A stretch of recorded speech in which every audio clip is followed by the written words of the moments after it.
A month before the wedding, James disappeared, and I searched the entire city but couldn't find him. On the 7th day of his disappearance, I received news that he had appeared in Emily Sea. I flew there overnight, on a steamboat. I finally saw him. As I was about to knock and enter, I heard his sneering voice. I only pursued Emily to spite Kevin. After winning her over, I lost interest. I stopped in my tracks. He didn't seem drunk.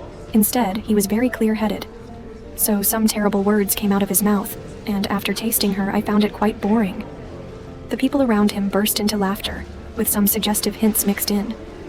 That's James for you, conquering the one on a pedestal? James seemed to enjoy this flattery and continued. You'd think she was desperate when chasing Kevin before, but she's incredibly pure.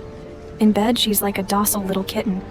But honestly, her body is quite nice. Smooth, delicate skin, curvy figure. It's quite memorable. Every time I went deep, I could feel the warmth and wetness. It's a pity. What's a pity? James slowly exhaled a puff of smoke. It's a pity that although I'm her first man, I'm not the first man she liked. That innocent and clumsy look was only for Kevin. She liked Kevin for 10 years. Who knows if her heart is truly clean? If Kevin and I weren't sworn enemies. And I wasn't thinking about pursuing Emily to irritate him. I wouldn't have had to play the role of the deeply devoted man who silently protects her. Someone joked. You've been with her for 3 years now. Why are you lamenting about it now? James looked irritated and said coldly, It's because I pursued her for so long that I feel unsatisfied. Someone in the crowd continued. I heard she's been looking everywhere for you. She's almost gone crazy. You've been missing for so many days, are you all right? James took a drag of his cigarette, exhaled a cloud of smoke, and sneered.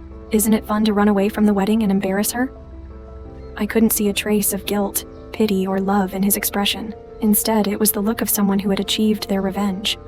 As if he had been waiting for this day, my fingernails dug into my palms, and my heart felt like it was being stabbed with needles. The pain was suffocating. I stood there, my heart twisting in unbearable pain. The one on a pedestal and first man they spoke of were clearly about me and him. Coming from their mouths, it all sounded so filthy and full of mockery.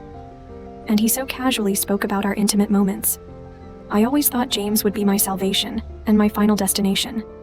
I made sure my feelings for him were genuine love, not just gratitude, before I agreed to be with him. That day he was so happy he set off fireworks across the entire city. After 3 years together, he bought an island in my name to propose, filling the sky with lanterns. I thought this was love, was romance. I never imagined it was all an act for his revenge against Kevin.